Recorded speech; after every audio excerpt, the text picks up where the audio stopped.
నమస్కారం. Truth news కి స్వాగతం. హెడ్లైన్ చూద్దాం.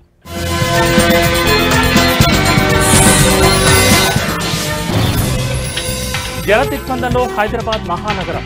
మూసీ పరివాహక ప్రాంతాల్లోకి చేరిన వరద.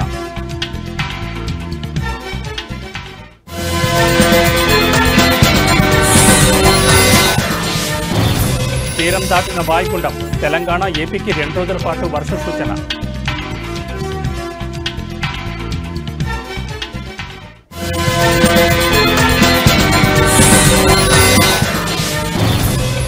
ఇంద్రకీలాద్రిపై 6వ రోజు దసరా మహోత్సవాలు. దుర్గమ్మను దర్శించుకున్న ఎమ్మెల్యే నందమూరి బాలకృష్ణ.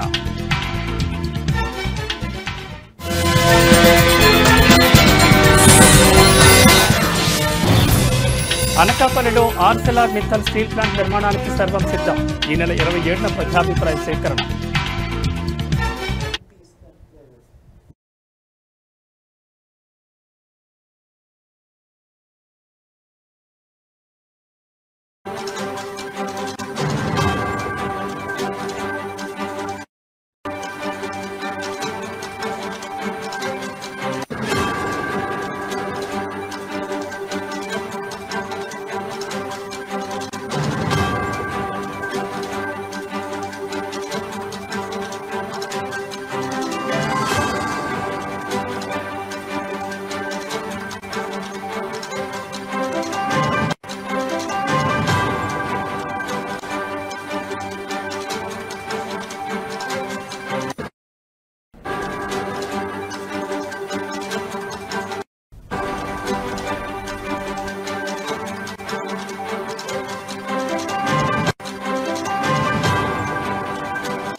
హైదరాబాద్ మహానగరంలో కురిసిన భారీ వర్షం కారణంగా చాదర్ఘాట్, శంకర్ నగర్, ముసారాంబాగ్ ప్రాంతాలు నీట మునిగిపోయాయి.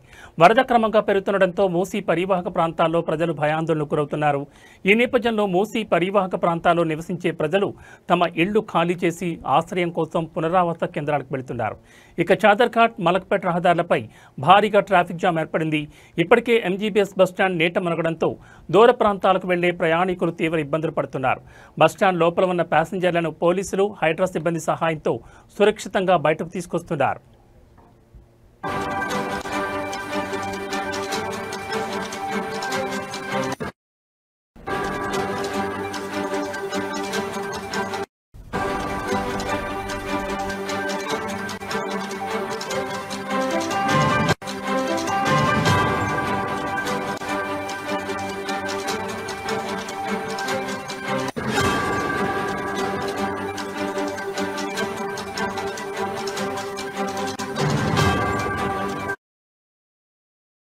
ఫస్ట్ డిపో ఫ్లైఓవర్ నుంచి చాదర్ఘాట్ వరకు మూసీ నదిలో భారీ నీటి ప్రవాహం కొనసాగుతోంది. పోలీసులు, జీహెచ్ఎంసీ, డిజాస్టర్ రెస్పాన్స్ టీం, నీటిపారుదల అధికారులు నిరంతరం పర్యవేక్షిస్తున్నారు. నీటి మట్టాలు తగ్గే వరకు లోతట్టు ప్రాంతాలు, నదీ తీర మార్గాలకు దూరంగా ఉండాలని ప్రజలకు అధికారులు సూచనలు జారీ చేశారు. మరోవైపు జియా కూడా, పురాణాపూల్ ప్రాంతాల్లో భారీ వరద నీరు చేరింది. ఇప్పటికే ఈ రూట్లను అధికారులు మూసివేశారు.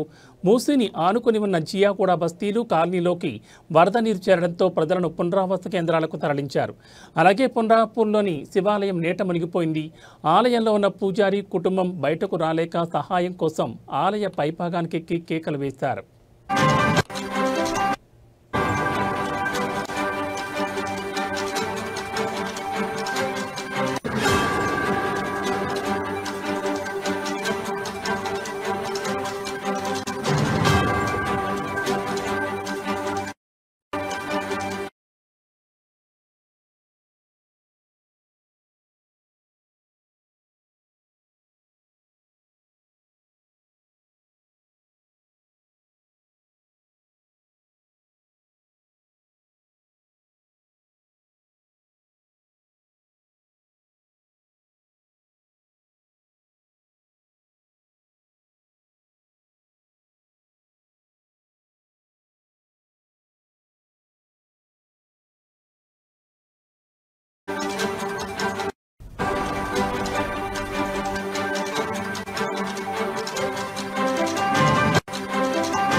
బులెటిన్లో మరో బ్రేకింగ్ న్యూస్ చూస్తున్నాం. బంగాళాఖాతంలో ఏర్పడిన వాయుగుండం తీరం దాటడం, దానికి తోడు ద్రోణి కూడా కొనసాగుతుండటంతో తెలుగు రాష్ట్రాల్లో రానున్న 2 రోజుల పాటు వర్షాలు దంచుకొట్టనున్నాయి. ఈ మేరకు వాతావరణ శాఖ తెలంగాణ, ఆంధ్రప్రదేశ్ రాష్ట్రాలకు హెచ్చరికలు జారీ చేసింది. పలు జిల్లాల్లో భారీ నుంచి అతి భారీ వర్షాలు కురిసే అవకాశం ఉందని ప్రజలు అప్రమత్తంగా ఉండాలని సూచించింది.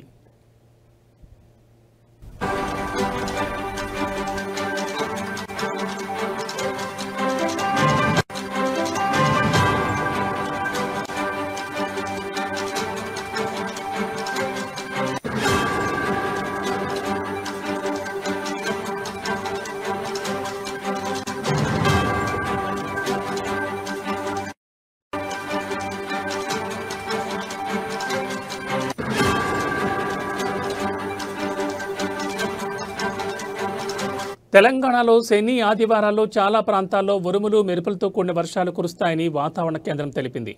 ముఖ్యంగా శనివారం నిర్మల్, నిజామాబాద్, మహబూబాబాద్, వరంగల్, హనుమకొండ, సిద్దిపేట, సంగారెడ్డి, కామారెడ్డి, మహబూబ్నగర్ సహా పలు జిల్లాల్లో భారీ వర్షాలు పడతాయని పేర్కొంటూ ఎల్లో అలర్ట్ జారీ చేసింది. ఆదిలాబాద్, కరీంనగర్, ఖమ్మం, రంగారెడ్డి, హైదరాబాద్, మేడ్చల్ వంటి ఇతర జిల్లాల్లోనూ భారీ వర్షాలు పడే సూచనలున్నాయని వెల్లడించింది. వర్షంతో పాటు గంటకు 40 నుంచి 50 కిలోమీటర్ల వేగంతో బలమైన ఈదురుగాలులు వీచే అవకాశం ఉందని హెచ్చరించింది.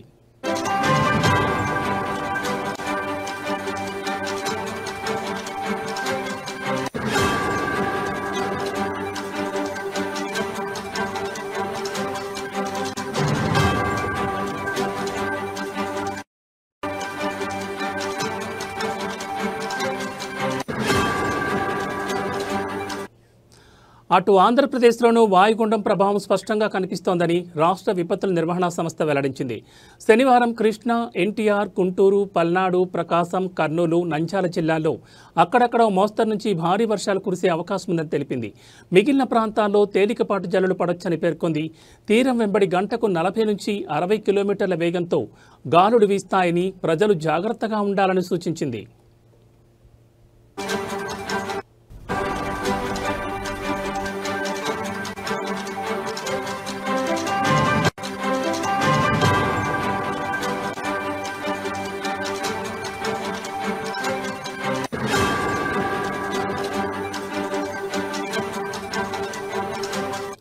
బంగాళాఖాతంలో ఏర్పడిన వాయుగుండం దక్షిణ ఒడిశాలోని గోపాల్పూర్ సమీపంలో తీరాన్ని దాటినట్లు అధికారులు తెలిపారు. ఇది పశ్చిమ దిశగా ఛత్తీస్గఢ్ వైపు కదులుతూ క్రమంగా బలహీనపడనుందని పేర్కొన్నారు. దీంతో పాటు తెలంగాణ, ఉత్తర కర్ణాటక నుంచి దక్షిణ మహారాష్ట్ర వరకు సముద్ర మట్టానికి 7.6 కిలోమీటర్ల ఎత్తులో ఒక ద్రోణి కొనసాగుతోందని, ఈ రెండింటి ప్రభావంతోనే విస్తారంగా వర్షాలు కురుస్తున్నాయని వివరించారు. మహారాష్ట్రలోనూ భారీ వర్షాలు కురుస్తాయని అంచనా వేశారు.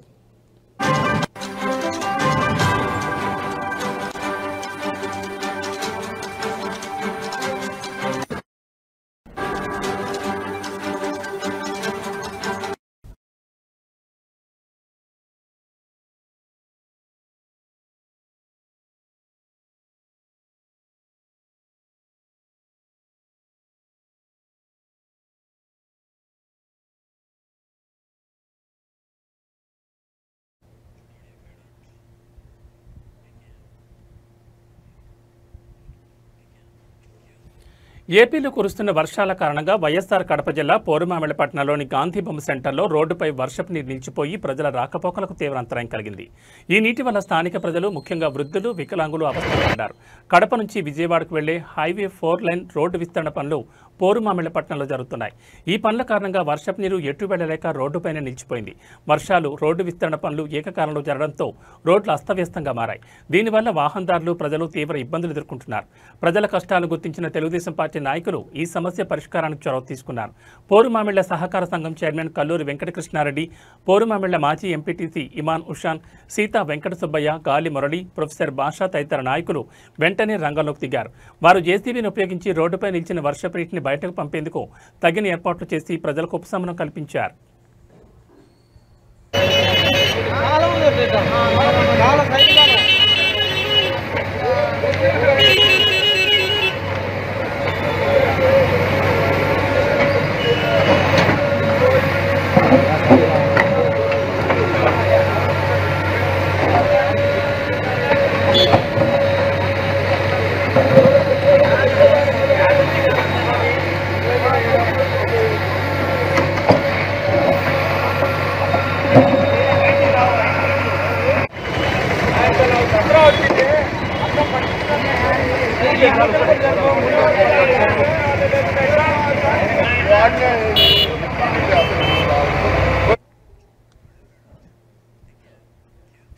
అనకాపల్లి జిల్లా నక్కపల్లి మండలంలో Arcelor Mittal company steel company నిర్మాణంపై ప్రజాభిప్రాయ సేకరణకు కౌంటౌన్ మొదలైంది. ఈ నెల 27న నేటి నుంచి ఇవాళ జరగబోయే హీరింగ్ కోసం అధికారులు అన్ని ఏర్పాట్లు పూర్తి చేశారు.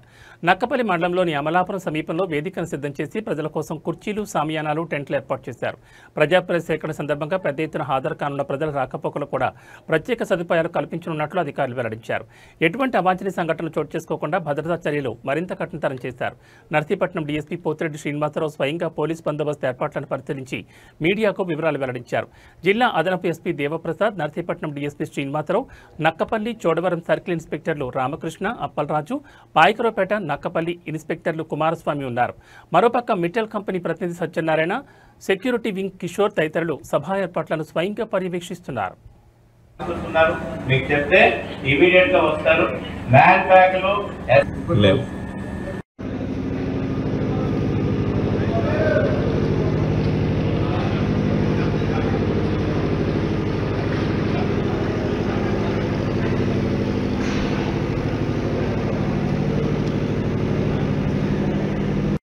అందరికీ నమస్కారం.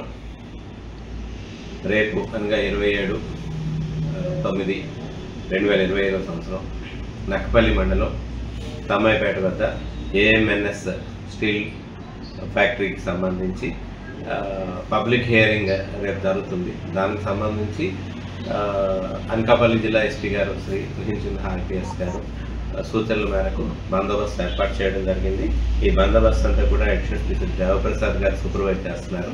దానికి ఒక 3 డిఎస్పీలు, అట్లాగే 10 మంది ఇన్స్పెక్టర్స్, 20 మంది సబ్ ఇన్స్పెక్టర్స్, ప్లస్ అంతా కలిపి ఆల్మోస్ట్ 400 వరకు పోస్ట్ని సార్ ఇచ్చారు.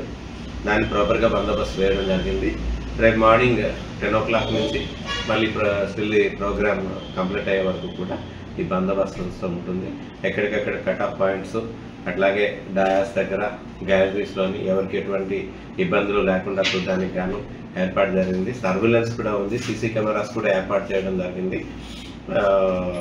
మొత్తం అంతా కూడాను కవర్ చేస్తున్నారు. అక్కడి నుంచి సీసీ కెమెరాస్ ద్వారా మాకు అనకాపల్లి మెయిన్ కంట్రోల్లో కూడా వాక్ చేస్తూ ఉంటారు. ఈ ప్రోగ్రామ్ అంతా కూడా అందరూ వచ్చి అందరికీ కూడా ఫెసిలిటేట్ చేస్తున్నాము. రావడం, వాళ్ళు వచ్చిన తర్వాత వాళ్ళ తాలూకా వాయిస్ ఏదైతే ఉందో ఆ వాయిస్ ఇవ్వడానికి, వాళ్ళ తాలూకా ఒపీనియన్ చెప్పడానికి ఏర్పాటు అంతా కూడా చేయడం జరిగింది. సుమారు ఎంతమంది రావడానికి అవకాశం ఉంది? సుమారుగా ఒక ఏర్పాట్లు అయితే సిట్టింగ్ అయితే వాళ్ళు ఒక 2800 మెంబర్స్కి సిట్టింగ్. ప్రముఖ సినీ నటుడు హిందూపురం ఎమ్మెల్యే నందమూరి బాలకృష్ణ ఇంద్రకీలాద్రిపై కొలువైన దుర్గాదేవిని దర్శించుకున్నారు. శరన్నవరాత్రి ఉత్సవాల్లో భాగంగా శ్రీ లలితా త్రిపుర సుందరి దేవి అలంకారంలో ఉన్న దుర్గమ్మను బాలకృష్ణ దర్శించుకుని ప్రత్యేక పూజలు నిర్వహించారు. బాలకృష్ణకు ఆలయ అధికారులు ఆలయ మర్యాదలతో ఘనంగా స్వాగతం పలికారు. అనంతరం ఆయన మాట్లాడుతూ శ్రీ లలితా త్రిపుర సుందరి దేవి అలంకారంలో ఉన్న దుర్గమ్మను దర్శించుకోవడం సంతోషంగా ఉందని తెలిపారు. అమ్మవారి ఆశీస్సులు అందరిపై ఉండాలని కోరుకున్నారని, తండోపతండాలుగా భక్తులు కఠోర దీక్షతో అమ్మవారి ఆశీర్వాదం కోసం వస్తున్నారన్నారు. అమ్మవారి దృష్టిలో అందరూ ఒక్కటేనని అన్నారు.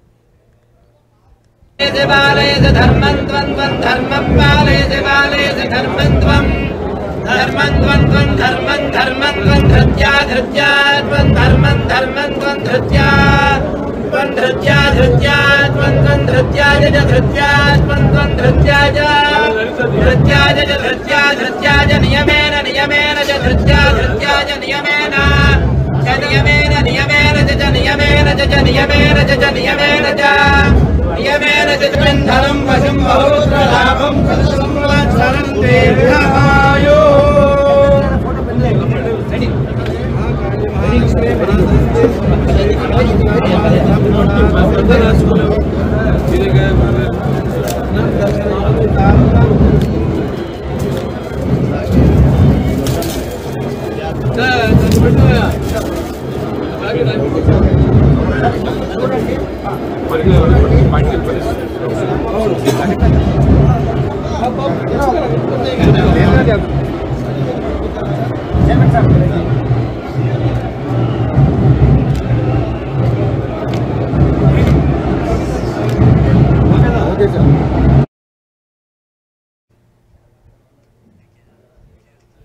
శ్రీకాకుళం జిల్లా ఆమదాల వలస నియోజకవర్గం ఎమ్మెల్యే కోన రవికుమార్ ఇంద్రకీలాద్రిపై కొలువైన దుర్గాదేవిని దర్శించుకున్నారు.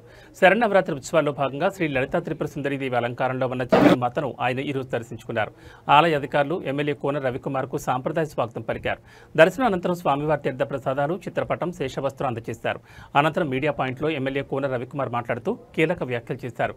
రాష్ట్ర ప్రజలు సుఖ సంతోషాలతో జీవించాలని, ముఖ్యమంత్రి నారా చంద్రబాబు నాయుడుకు సంపూర్ణ ఆయురారోగ్యాలు జగన్మాత ప్రసాదించాలని దుర్గమ్మ తల్లిని వేడుకున్నానని తెలిపారు. ముఖ్యమంత్రి చంద్రబాబు నాయుడు నేతృత్వంలో రాష్ట్ర ప్రభుత్వం నవశకానికి నాంది పలుకుతుందన్నారు. అంజనా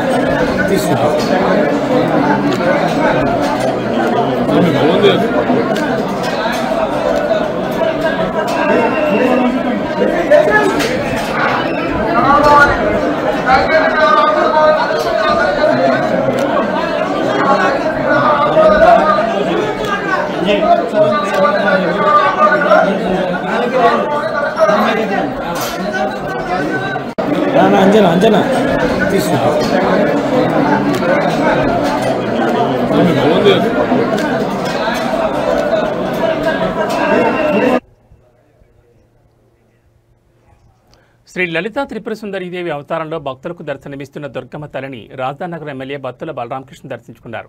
ఆలయ అధికారులు సాంప్రదాయ స్వాగతం పలికారు. దర్శనం అనంతరం స్వామివారి తీర్థ ప్రసాదాలు, చిత్రపటాన్ని, శేషవస్త్రాన్ని అందజేస్తారు. అనంతరం మీడియా పాయింట్లో మాట్లాడుతూ జగన్మాత అనుగ్రహం రాష్ట్ర ప్రజలపై ఉండాలని అమ్మవారిని వేడుకున్నానని తెలిపారు. దేశాన్ని, రాష్ట్రాన్ని పరిపాలిస్తున్న గౌరవ ప్రధానమంత్రి నరేంద్ర మోడీ, రాష్ట్ర ముఖ్యమంత్రి నారా చంద్రబాబు నాయుడు, ఉప ముఖ్యమంత్రి కొణిదెల పవన్ కళ్యాణ్లకు సంపూర్ణ ఆయురారోగ్యాలను ప్రసాదించాలని అమ్మవారికి ప్రార్థించానన్నారు.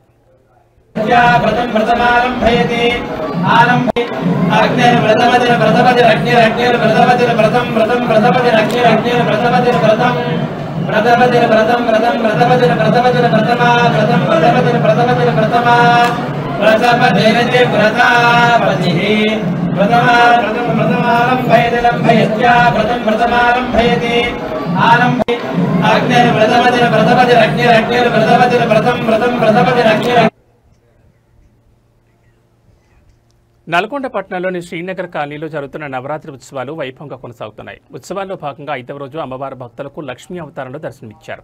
ఈ సందర్భంగా ఉత్సవ కమిటీ సభ్యులు అమ్మవారికి ప్రత్యేక పూజలు నిర్వహించారు. పూజల అనంతరం అన్నదాన వితరణ కార్యక్రమాన్ని చేపట్టారు.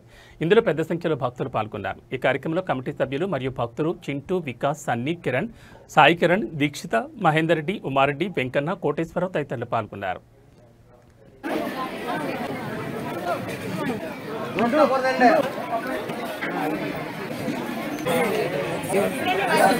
మీరే కదా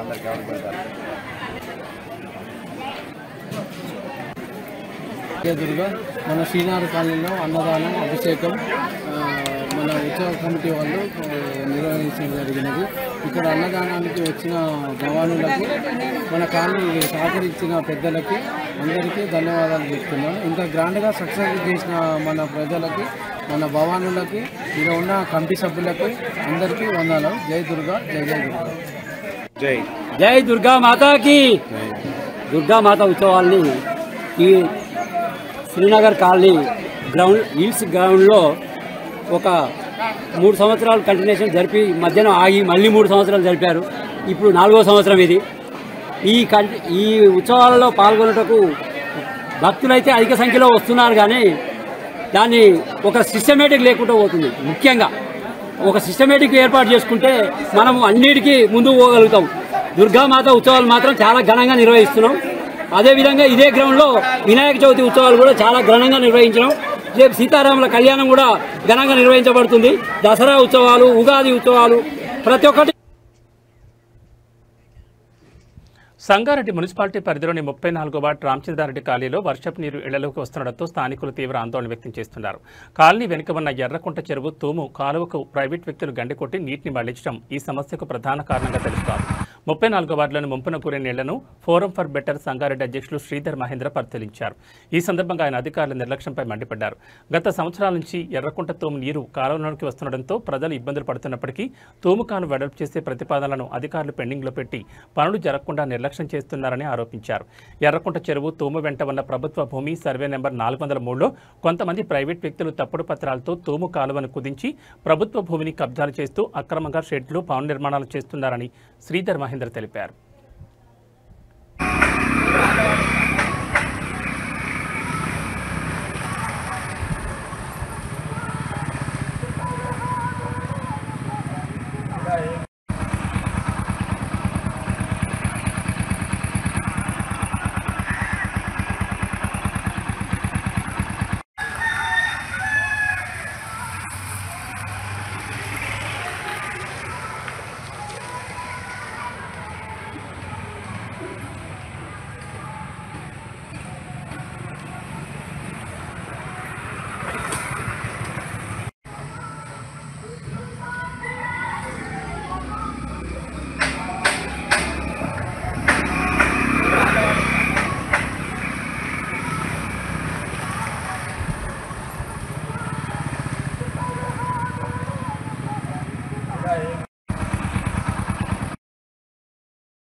ఇవి బులెటిన్ విశేషాలు. మరో బులెటిన్లో మళ్ళీ కలుసుకుందాం. నమస్కారం.